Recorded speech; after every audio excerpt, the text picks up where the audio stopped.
السلام عليكم ورحمة الله وبركاته.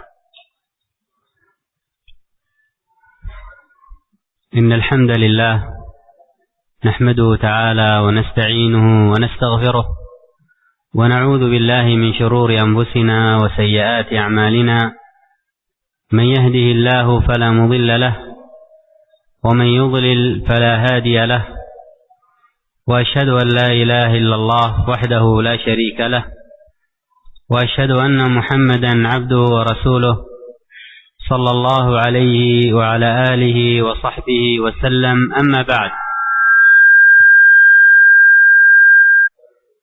فنحمد الله عز وجل حمدا كثيرا طيبا مباركا فيه كما يحب ربنا ويرضى.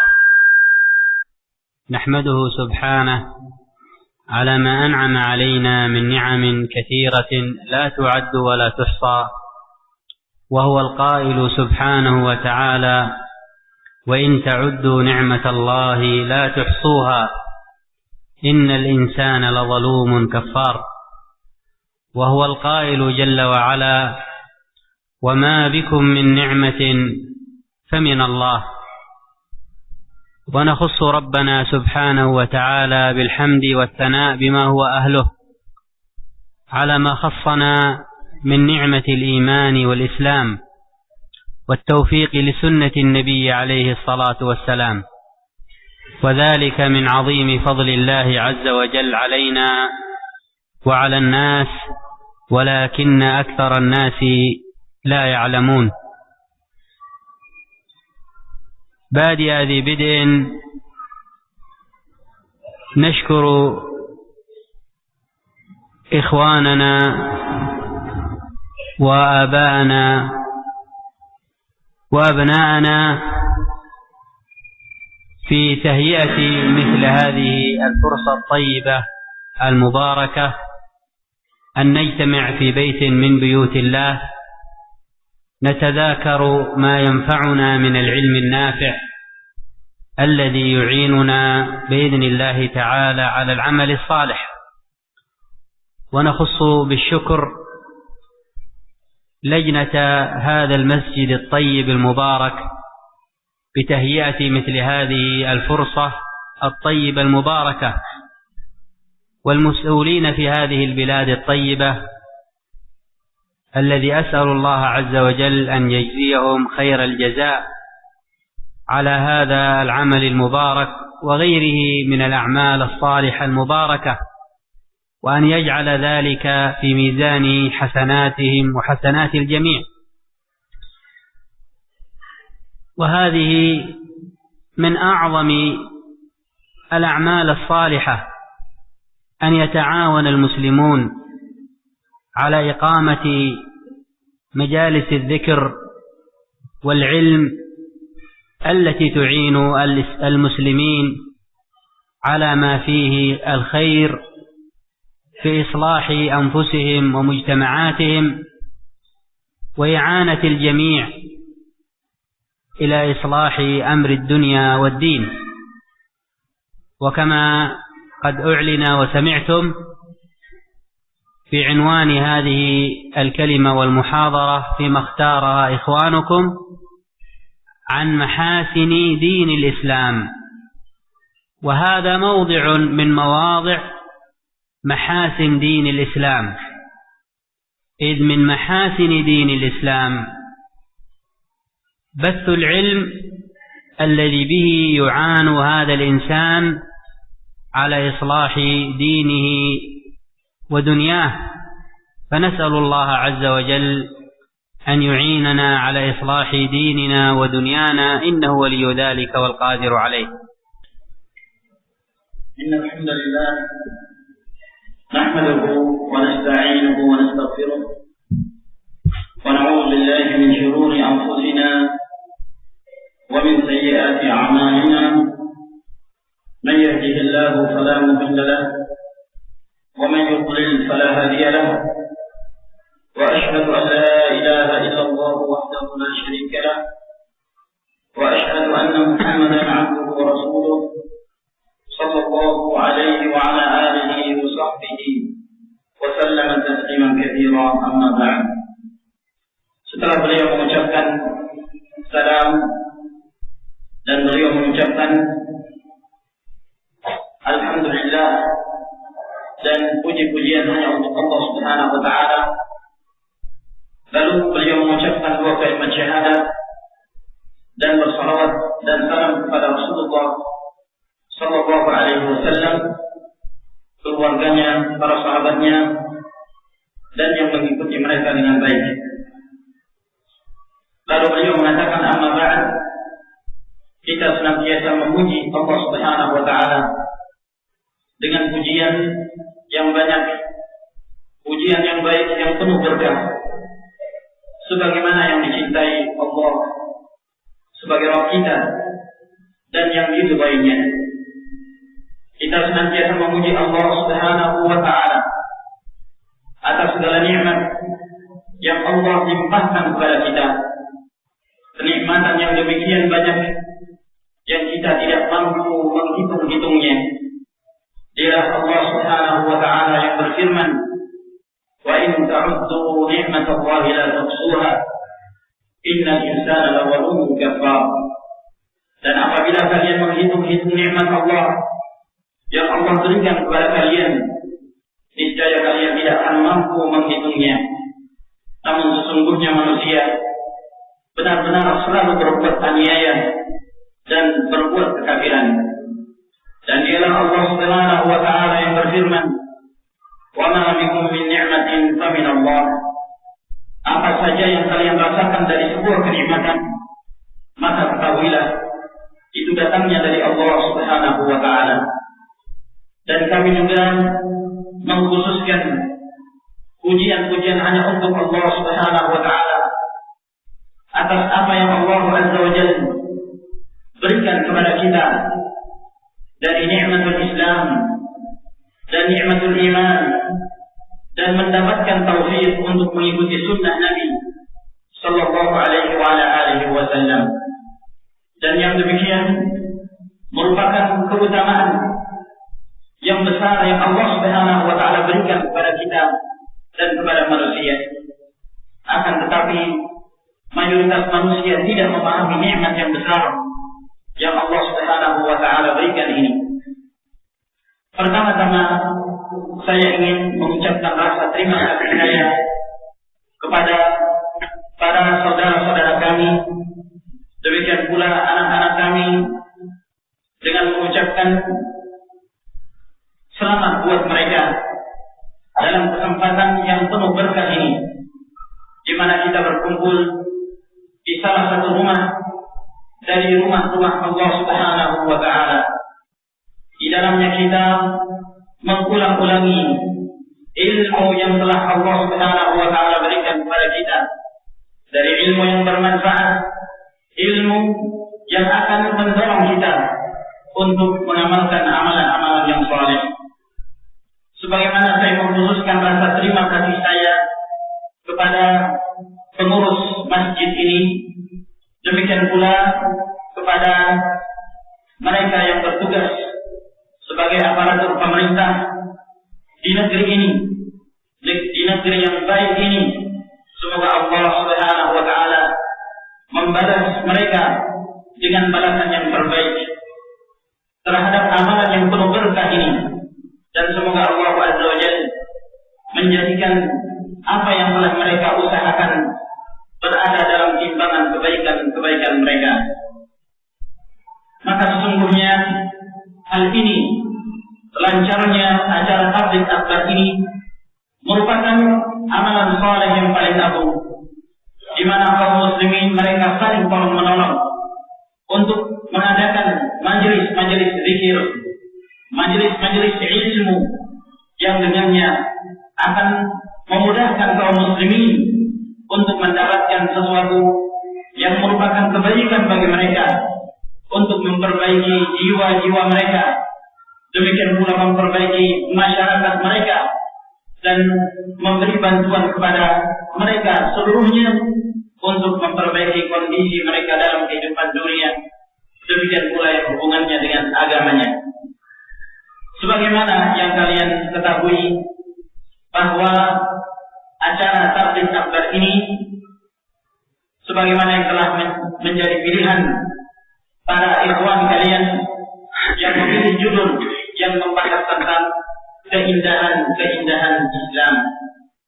Dan ketahuilah bahwa sesungguhnya apa yang kita lakukan sekarang ini adalah bagian dari keindahan agama Islam ini, yaitu menyebarkan ilmu yang dengan ilmu tersebut akan menguatkan seorang muslim untuk mengamalkan Islam dan untuk memperbaiki agamanya dan kehidupan dunianya. Kita senantiasa memohon kepada Allah Subhanahu wa ta'ala, semoga Allah Azza wa Jalla senantiasa memperbaiki kehidupan kita dan memperbaiki diri kita dan masyarakat kita.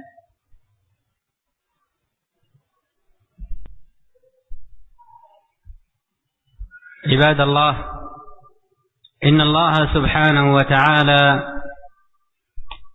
أنعم علينا بهذا الدين العظيم الذي أخرجنا به من الظلمات إلى النور، ومن طريق الضلال إلى طريق الهدى، ومن طريق الإعوجاج إلى طريق الاستقامة،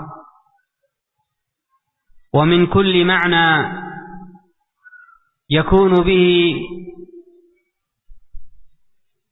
الضر لهذا الإنسان إلى كل معنى فيه كمال هذا الإنسان وخيريته في هذه الدنيا وهكذا في الدار الآخرة، وذلك لأن الله سبحانه وتعالى العظيم الحكيم العليم الذي خلق الخلق سبحانه علم سبحانه وتعالى ما يصلحهم، وهو القائل جل وعلا: ألا يعلم من خلق وهو اللطيف الخبير. ولذلك أنزل عليهم من شرعه ودينه بأحكامه المحكمة وتفصيلاته المتقنة ما هو كفيل بسعادة هذا الإنسان في دنياه وفي أخراه. تلك الأحكام المحكمة والتفاصيل المتقنة التي تناولت كل جزء من أجزاء حياة هذا الإنسان،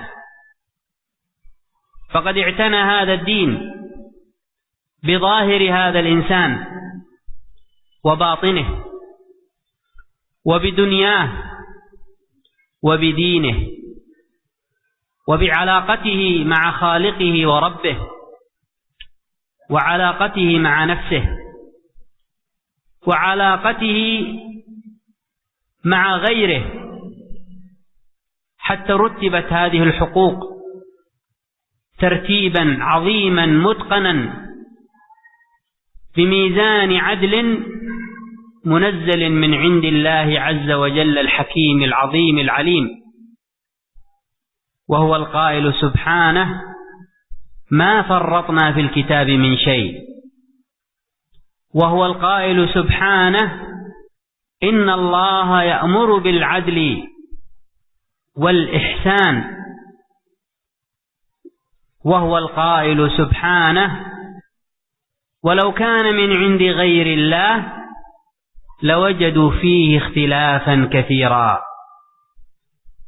فمن تأمل هذه الأحكام الكثيرة المحكمة التي تناولت جميع جوانب حياة هذا الإنسان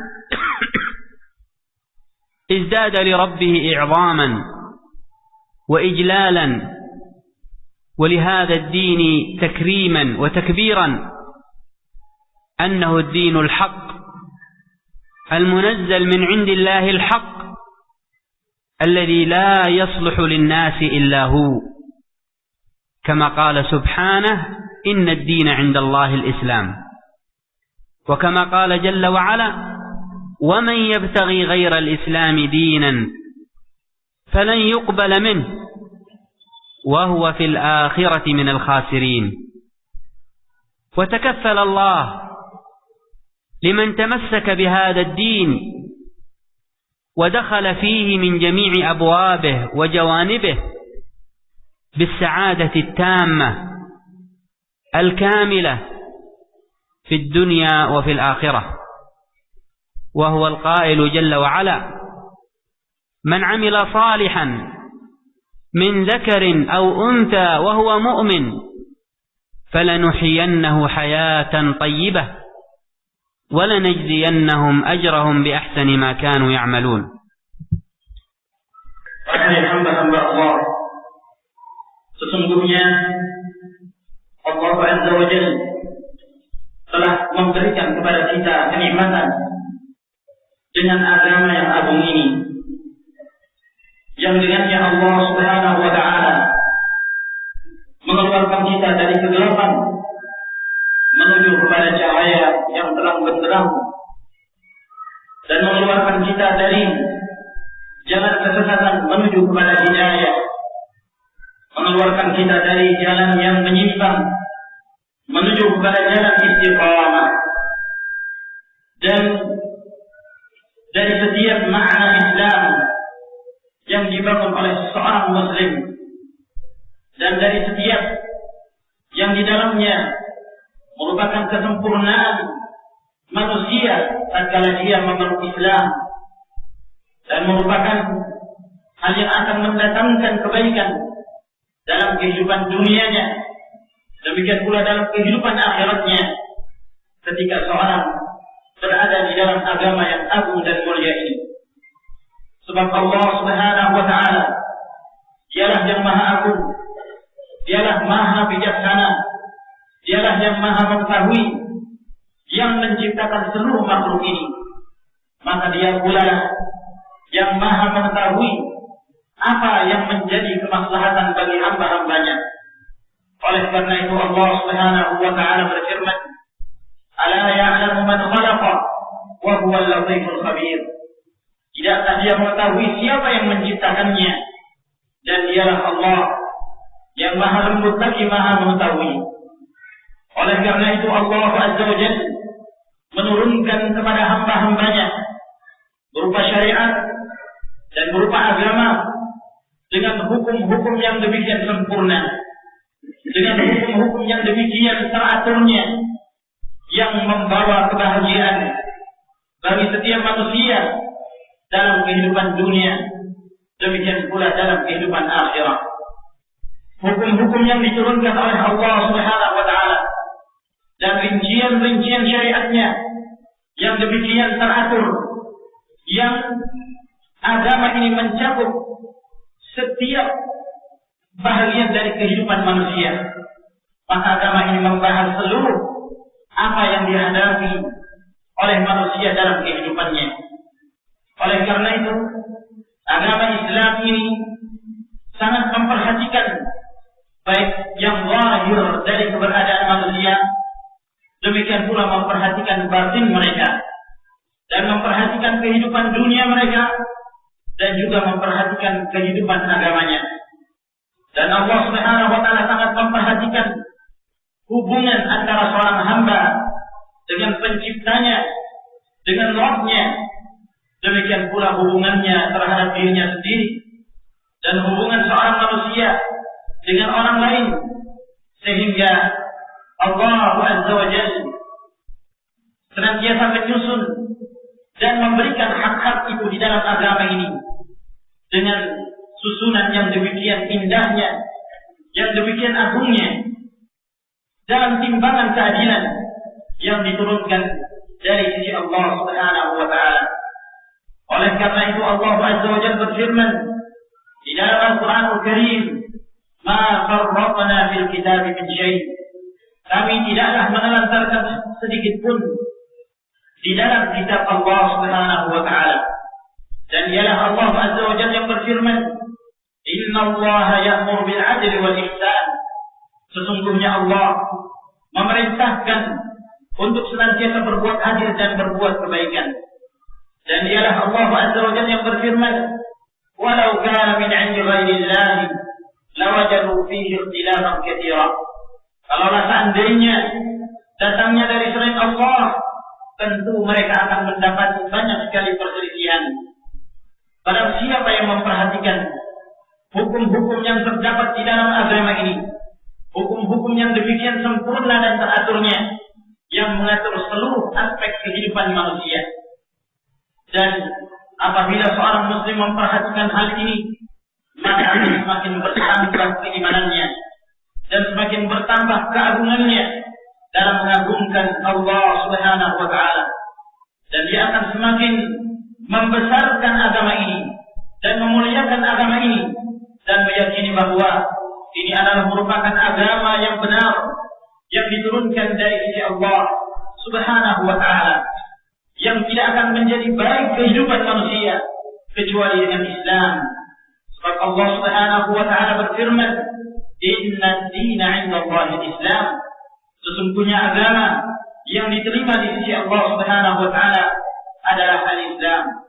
Dan Allah Azza wa Jalla juga berfirman, "Wa man yabtaghi ghayra al-Islam dinan fala yuqbal minhu wa huwa fil akhirati minal khasirin." Barang siapa yang mencari alternatif selain dari Islam, maka sekali-kali tidak akan diterima di sisi Allah, dan dia termasuk di antara orang-orang yang merugi. Oleh karenanya, Allah Subhanahu wa taala telah memberi jaminan bagi orang yang berpegang teguh dengan agama ini, lalu kemudian dia masuk ke dalam Islam dari seluruh pintu-pintunya, maka Allah menjanjikan baginya kebahagiaan yang akan diraihnya dalam kehidupan dunia, demikian pula dalam kehidupan akhirat. Sebab Allah Subhanahu wa taala berfirman, "Man 'amila shalihan min dzakarin wa untha wa huwa mu'minun falanuhyiyannahu hayatan thayyibah wa lanajziyannahum ahsana ma kanu ya'malun ajrahum fi ahsani ma kanu ya'malun." Barang siapa yang mengamalkan amalan yang saleh, apakah dia lelaki ataukah dia wanita, dan dia adalah seorang mukmin, maka kami akan memberikan banyak kehidupan yang baik, dan kami akan membalas mereka dengan yang terbaik dari pahala dari apa yang telah mereka amalkan. Ibadallah, inna mahasin hadha ad-din kathiratun 'azimah, a'zam min an tuhsar wa tudhkar بمثل هذا المقام اليسير القصير. وحسبنا في هذه اللحظات أن نقف مع أهم وأعظم هذه المحاسن لهذا الدين.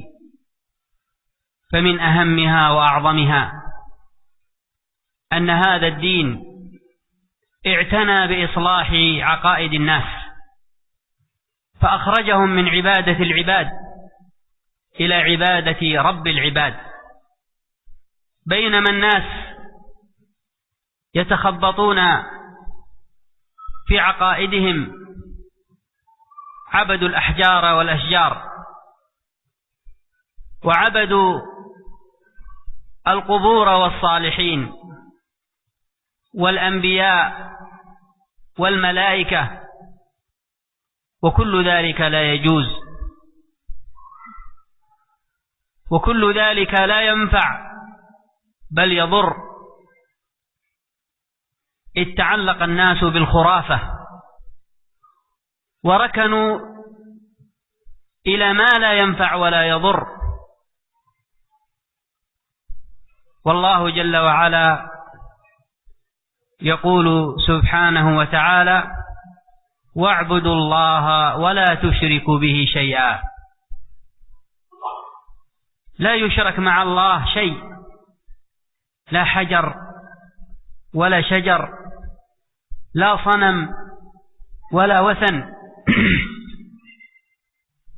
لا أصنام وأوثان العرب، ولا أصنام وأوثان الهند وغيرهم من الأمم الأخرى، كما قال سبحانه وتعالى: أفرأيتم اللات والعزى ومناة الثالثة الأخرى وعدد عددا من الأصنام والأوثان التي كان يعبدها الناس فتضرهم ولا تنفعهم، إذ تعلق الناس بالخرافة وتعلقوا بما لا ينفع ويضر. وأما الله العظيم القوي المتين فهو الذي إذا التجئ إليه نفع عباده، وهو الذي بيده كل شيء، وإنما أمره إذا أراد شيئا أن يقول له كن فيكون. ولهذا فالمشركون عند الشدائد يعلمون أنه لا ينفعهم إلا الله فيلتجئون إليه، كما قال سبحانه: فإذا ركبوا في الفلك دعوا الله مخلصين له الدين فلما نجاهم إلى البر إذا هم يشركون. حتى الأنبياء والصالحين مع ما لهم من منزلة عظيمة عند الله لا يجوز عبادتهم مع الله، ولهذا ضل اليهود بعبادتهم وغلوهم في العزير، والنصارى في المسيح عليه الصلاة والسلام، كما قال الله عز وجل: وقالت اليهود عزير بن الله وقالت النصارى المسيح ابن الله ذلكم قول بأفواههم يضاهئون قول الذين كفروا من قبل. فهؤلاء قولهم يضاهي قول المشركين قبلهم ممن عبدوا الأصنام والأوثان والأشجار والأحجار، والواجب أن يعبد الله عز وجل وحده. ولهذا حماية لحمى التوحيد ودفعا لذريعة الوقوع في الشرك نهينا في هذا الدين عن الغلو في الصالحين، إذ ذلك يوقع في الشرك المحرم، كما قال الله عز وجل: يا أهل الكتاب لا تغلوا في دينكم. وكما قال النبي صلى الله عليه وسلم: لعنة الله على اليهود والنصارى اتخذوا قبور أنبيائهم وصالحيهم مساجد. كان من سبب وقوع بعض أهل الكتاب في الشرك غلوهم في الصالحين بأن بنوا على قبورهم مساجد وأدخلوا تلك القبور إلى داخل المساجد حتى عبدت مع الله ومن دون الله. فحذر النبي صلى الله عليه وسلم هذه الأمة أن تقع فيما وقعت فيه الأمم السابقة من الضلال. ومن ذلك نهيه عليه الصلاة والسلام حتى عن الغلو فيه، ففي صحيح البخاري عن عمر رضي الله عنه قال: قال رسول الله صلى الله عليه وسلم: لا تطروني كما أطرت النصارى المسيح ابن مريم، إنما أنا عبد فقولوا عبد الله ورسوله. حماية لحمى التوحيد وسدا لذريعة الشرك، وليبقى التعظيم والعبادة لله جل وعلا وحده. ونهى عن أشياء كثيرة يكون بها الخرافة وفتح باب الشرك، بل منها ما هو من الشرك. فمن ذلك النهي عن الرقى الشركية، وعن تعليق التمائم، وعن التطير، وعن اللجوء إلى السحر وغير ذلك من أعمال أهل الجاهلية، حماية لحمى التوحيد وسدا وقطعا لمادة الشرك. ففي مسند الإمام أحمد بإسناد صحيح عن عبد الله بن مسعود رضي الله عنه أرضاه قال عليه الصلاة والسلام: يقول عبد الله بن مسعود: إن مما حفظنا عن رسول الله صلى الله عليه وسلم إن الرقى والتمائم والتولة من الشرك. والمراد بالرقى أي الرقى الشركية التي لا تتوفر فيها الشروط الشرعية للرقية الشرعية، والتمائم أي التي كان يعلقها أهل الجاهلية يرجون بها نفعا ودفع ضر من الجلود وقرون الحيوانات وأسنانها ودع البحر وغيره مما كان يعلق أهل الجاهلية.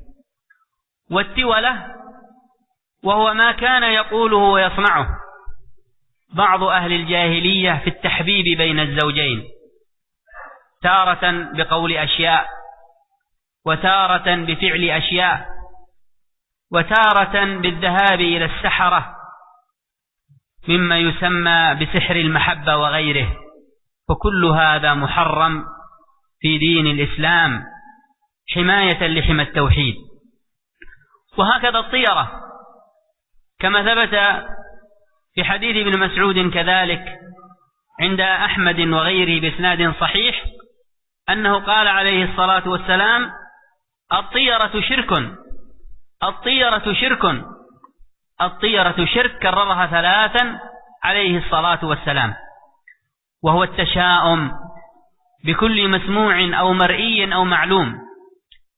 فكان أهل الجاهلية يتشاءمون من بعض الأصوات كصوت البوم أو نباح الكلاب، وهكذا كذلك من بعض المرئيات كرؤية الأعرج أو الأعور في أول النهار وعدم البيع له، وهكذا من بعض المعلومات كيوم الأربعاء وشهر صفر أو شوال وتاريخ ويوم 13 وغير ذلك مما يتشاءم منه أهل الجاهلية. فجاء هذا الدين لينفي ذلك كله ويعلق الناس بالله العظيم سبحانه. وبهذا يظهر الفرق بين المسلم وغيره، فالمسلم قوي بالله عظيم الثقة به، والمشرك رعديد جبان يخاف من كل شيء. ولهذا كان من ثمرة التوحيد ما جاء في حديث ابن عباس العظيم حين يعظم توكل العبد وإيمانه: واعلم أن الأمة لو اجتمعت على أن ينفعوك بشيء فلن ينفعوك إلا بشيء قد كتبه الله لك. واعلم أن الأمة لو اجتمعت على أن يضروك بشيء فلن يضروك إلا بشيء قد كتبه الله عليك. هكذا يكون المؤمن حين يحقق التوحيد، قوي بربه وخالقه سبحانه وتعالى، فهو لا يبالي حتى بإقبال الأسباب وإدبارها لعظيم ثقته بربه وخالقه. انظروا إلى موسى عليه الصلاة والسلام حين جاءه فرعون ومن معه من خلفه والماء أمامه، قال بعض من حدث إسلامه وإيمانه: إنا لمدركون. فقال قولة الواثق بربه: كلا إن معي ربي سيهدين. فضرب بعصاها البحر فانفلق كل فرق كالطود العظيم. وإبراهيم عليه الصلاة والسلام حين ألقي في النار قال قولة الواثق بربه، لم يبالي بإقبال الأسباب وإدبارها، قال: حسبي الله ونعم الوكيل، فجعلها الله له بردا وسلاما. وفي صحيح البخاري عن عبد الله بن عباس رضي الله عنهما قال: حسبنا الله ونعم الوكيل، قالها إبراهيم حين ألقي في النار، وقالها محمد صلى الله عليه وسلم حين قال له الناس: إن الناس قد جمعوا لكم، أي حين قال المنافقون في غزوة أحد وقد أصيب المسلمون بما أصيبوا به أن المشركين أعادوا الكرة ليستأصلوا بقية المسلمين، فقال قولة الواثق بربه حسبنا الله ونعم الوكيل، فدخل الرعب في قلوب المشركين وفروا إلى مكة. وهكذا عباد الله من ثمار التوحيد قوة هذا المؤمن وبعده عن الخرافة، وهذا من محاسن هذا الدين.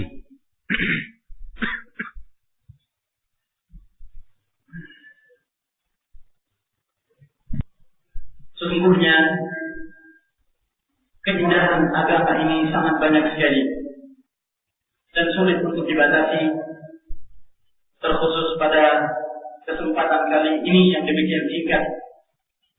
Oleh karena itu cukuplah bagi kami untuk menyebutkan yang terpenting, yang terbesar dari keindahan yang terdapat di dalam agama Allah Subhanahu wa Ta'ala ini. Di antara keindahan agama ini, di mana Islam sangat memperhatikan dalam hal memperbaiki akidah manusia, mengeluarkan mereka dari beribadah kepada hamba-hamba menuju ibadah kepada Rabbul Ibad, yaitu Allah Subhanahu wa Ta'ala yang menciptakan seluruh hamba-hamba ini. Tatkala manusia mereka terjerumus dalam kesesatan, dalam akidah mereka. Di antara mereka ada yang menyembah pepohonan, ada yang menyembah bebatuan, ada yang menyembah para nabi, ada yang menyembah malaikat, ada yang menyembah kuburan-kuburan orang-orang yang saleh. Padahal itu semua tidaklah diperbolehkan dan tidaklah akan memberikan manfaat, bahkan justru akan memudaratkan seorang yang melakukannya. Tatkala manusia mereka bergantung kepada pemikiran-pemikiran khurafat dan mereka condong kepada sesuatu yang tidak memberi manfaat kepada mereka dan tidak pula mampu menolak kemudaratan. Oleh karena itu Allah Subhanahu wa Ta'ala berfirman, "Wa'budullaha wa la tusyriku bihi syai'a." Hendaknya kalian menyembah hanya kepada Allah dan jangan kalian menyekutukan dengan sesuatu apapun dalam beribadah kepada Allah Subhanahu wa Ta'ala. Maka tidak diperbolehkan seseorang menyembah bersama dengan Allah sesuatu dari selain Allah, apakah itu pohon, ataukah batu, ataukah patung, ataukah berhala-berhala yang lainnya. Maka tidak diperbolehkan apakah itu berhala-berhala yang berasal dari Arab, ataukah berhala-berhala yang berasal dari India, ataukah yang lainnya. Itu semua tidaklah diperbolehkan dari sesembahan-sesembahan yang disembah oleh umat-umat terdahulu. Allah Subhanahu wa Ta'ala berfirman, "Afara'aytumul Lata wal Uzza wa Manata tsalitsatal ukhra?" Tidakkah kalian melihat Al-Lata, Uzza dan Manat yang ini merupakan nama-nama sesembahan yang disembah oleh orang-orang musyrikin, dan Allah Subhanahu wa Ta'ala menyebutkan beberapa dari sesembahan-sesembahan yang pernah disembah oleh manusia di zaman jahiliyah. Maka hal ini akan memudaratkan mereka dan tidaklah memberi manfaat kepada mereka sama sekali. Maka seorang mukmin adalah maka Allah Subhanahu wa Ta'ala yang maha agung, yang maha kokoh dan yang maha kuat, maka dialah yang apabila seorang hamba berlindung diri kepadanya, maka Allah Subhanahu wa Ta'ala akan memberi manfaat kepada hamba-hambanya tersebut. Dan di tangannya segala sesuatu, dan dialah Allah Subhanahu wa Ta'ala yang menguasai seluruh jagat raya ini.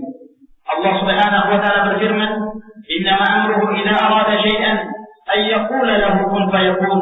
Sesungguhnya ketetapan Allah Subhanahu wa Ta'ala, apabila Allah menghendaki sesuatu, maka Allah cukup mengatakan kun, maka terjadilah apa yang dikehendaki Allah Subhanahu wa Ta'ala.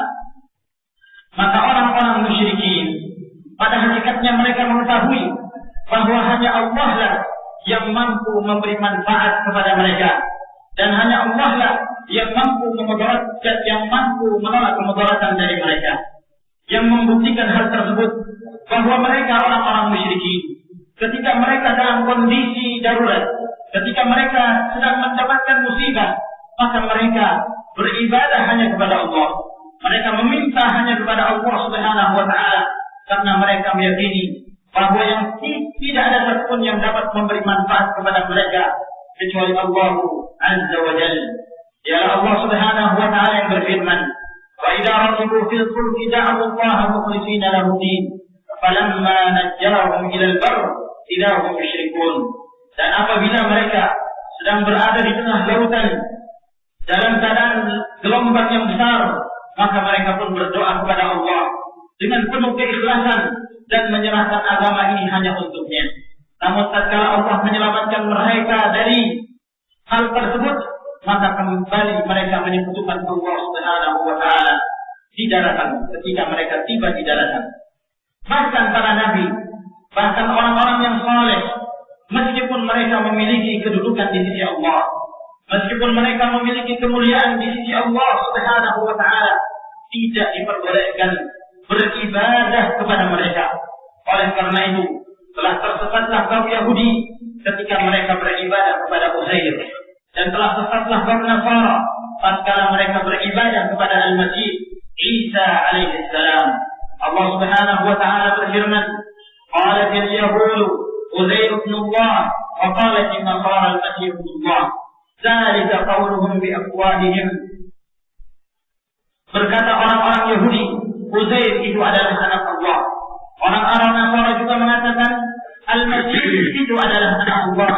Padahal itu adalah ucapan yang hanya mereka ucapkan dengan mulut-mulut mereka. Yudahiruna qawla alladziina kafaru min qabl. Mereka menyamai ucapan orang-orang kafir dari sebelum mereka. Maka yang wajib bagi seorang hamba, hendaknya dia tidak beribadah kecuali hanya kepada Allah Subhanahu wa taala semata. Dengan amalan ini akan terjaga tauhid kita, akan terpelihara tauhid kita, dan kita akan mampu untuk membebaskan diri kita dari terjerumus ke dalam perbuatan kesyirikan. Sebab Allah Subhanahu wa taala telah memerintahkan kita untuk beribadah hanya kepada-Nya, dan Allah melarang kita dari beribadah kepada selain Allah Subhanahu wa taala.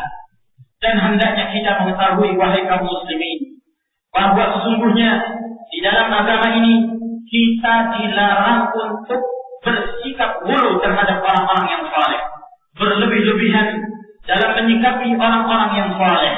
Sebab yang demikian termasuk di antara sebab yang dapat mengantarkan seseorang ke dalam perbuatan syirik yang diharamkan oleh Allah Subhanahu wa taala. Oleh karena itu, di dalam Al-Qur'anul Karim Allah Azza wa Jalla berfirman, "Ya ahlal kitab la taghlu fi dinikum." Wahai ahlul kitab, janganlah kalian bersikap berlebih-lebihan di dalam agama kalian. Demikian pula Rasulullah sallallahu alaihi wa ala alihi wasallam, beliau bersabda, "La'natullahi 'ala al-yahudi wan nasara, ittakhadhu qubur anbiya'ihim wa salihihim masajid." Allah Subhanahu wa taala melaknat kaum Yahudi dan Nasara tatkala mereka menjadikan kuburan nabi-nabi mereka dan kuburan orang-orang yang saleh mereka jadikan sebagai masjid-masjid yang dengannya mereka beribadah kepada selain Allah Subhanahu wa taala. Maka sebab yang menyebabkan terjerumusnya ahlul kitab ke dalam perbuatan syirik disebabkan karena mereka berlebih-lebihan dalam menyikapi orang-orang yang saleh di antara mereka, sehingga mereka memasukkan kuburan orang-orang yang saleh itu, mereka memasukkan ke dalam masjid, sampai kemudian akhirnya mereka menyembah kuburan orang-orang saleh tersebut dari selain Allah Subhanahu wa taala. Maka Nabi sallallahu alaihi wasallam telah memperingatkan umat ini agar kemudian mereka tidak terjatuh seperti terjerumusnya kaum Yahudi dan Nasara dalam hal berlebih-lebihan terhadap orang-orang yang saleh. Maka Nabi sallallahu alaihi wasallam telah melarang umatnya untuk bersikap ghulu, berlebih-lebihan terhadap orang-orang yang saleh tersebut. Telah diriwayatkan dalam Sahih Al-Imam Al-Bukhari dari Umar bin Khattab radhiyallahu anhu bahwa Nabi sallallahu alaihi wasallam bersabda, "La tutruni kama atratin Nasara, la tutruni kama atratin Nasara Isa ibn Maryam, fa innama ana 'abdun, faqulu 'abdullahi wa rasuluh." Janganlah kalian terlalu menyanjung-nyanjung aku sebagaimana orang-orang Nasara yang berlebih-lebihan dalam menyanjung Isa alaihi salam. Sesungguhnya aku ini hanyalah seorang hamba, maka cukup kalian mengatakan aku adalah hamba Allah dan Rasul-Nya. Oleh karena itu, untuk menjaga tauhid kita dan untuk menutup pintu terjerumusnya seorang hamba ke dalam perbuatan kesyirikan, sehingga agama ini hanya diperuntukkan untuk Allah Subhanahu wa taala, sehingga manusia mereka beribadah hanya kepada Allah Azza wa Jalla, sehingga Allah Subhanahu wa taala telah melarang hamba-hamba ini dari berbagai hal yang dapat menyebabkan mereka terjatuh ke dalam pemikiran kuasa dan membuka pintu-pintu kesyirikan. Termasuk di antara yang dilarang di dalam agama ini adalah larangan untuk melakukan ruqyah, pengobatan syirik, ataukah menggantungkan jimat-jimat. Demikian pula dengan cara tatayur yang mengadu nasib dengan burung dan yang semisalnya. Demikian pula mendatangi para tukang sihir dan yang lainnya dari amalan-amalan yang itu merupakan amalan-amalan yang dilakukan oleh orang-orang jahiliyah dahulu. Maka untuk memelihara agama ini dan demikian pula menutup pintu syirik, hendaknya kita menjauhi semua yang dilarang di dalam agama ini. Telah diriwayatkan oleh Al-Imam Ahmad dalam musnadnya dengan sanad yang sahih dari Abdullah bin Mas'ud radhiyallahu taala anhu. Beliau mengatakan, di antara yang Rasulullah sallallahu alaihi wasallam hafalkan kepada kami adalah sabda beliau, "Innar ruqa wat tamaima wat tiwala syirkun." Sesungguhnya ruqyah, demikian pula jimat-jimat dan tiwala itu semua termasuk perbuatan kesyirikan. Yang dimaksud ruqyah di sini adalah ruqyah yang mengandung syirik, yang tidak terpenuhi syarat-syarat yang diperbolehkan seorang untuk meruqyah. Adapun yang dimaksud dengan tamaim adalah perbuatan orang-orang jahiliyah dahulu, di mana mereka biasa menggantungkan di leher-leher mereka, apakah itu terbuat dari kulit, ataukah terbuat dari tanduk hewan, ataukah dari gigi-gigi hewan, ataukah diambil dari lautan dan yang semisalnya, lalu mereka menggantungkannya di leher-leher mereka, atau yang biasa kita sebut dengan jimat. Maka ini semua adalah merupakan perbuatan kaum jahiliyah.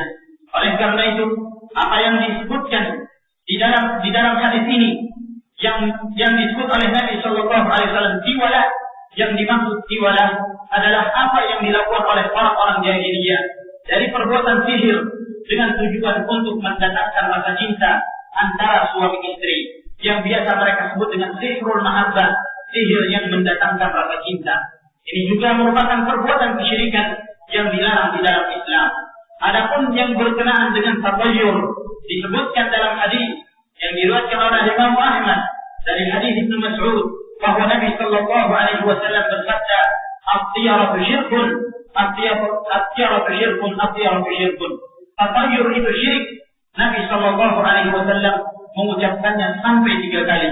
Yang dimaksud tatayur adalah menganggap sial dengan sesuatu, apakah sesuatu itu didengar, ataukah sesuatu yang dilihat, ataukah sesuatu yang dirasakan, sebagaimana yang dilakukan oleh orang-orang jahiliyah dahulu, di mana mereka ada yang menganggap sial dengan suara-suara seperti suara burung hantu atau suara-suara yang lainnya.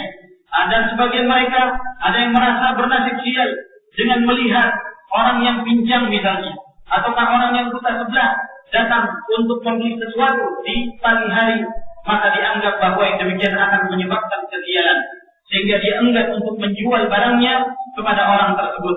Ataukah menganggap sial dengan nomor-nomor tertentu atau tanggal-tanggal tertentu, apakah itu tanggal 13 atau yang semisalnya, yang ini semua adalah merupakan bentuk-bentuk khurafat dan bentuk-bentuk tasya'um dan tatayur yang dilarang oleh Nabi sallallahu alaihi wasallam. Maka agama ini datang untuk meniadakan itu semua dan untuk menjadikan manusia bergantung hanya kepada Allah Subhanahu wa taala. Maka dengan ini nampaklah perbedaan antara seorang muslim dengan selain muslim. Adapun seorang muslim, dia adalah seorang yang kuat rasa berharapnya kepada Allah dan rasa tawakalnya hanya kepada Allah Subhanahu wa taala. Adapun seorang musyrik, maka dia menjadi seorang yang takut dari segala sesuatu.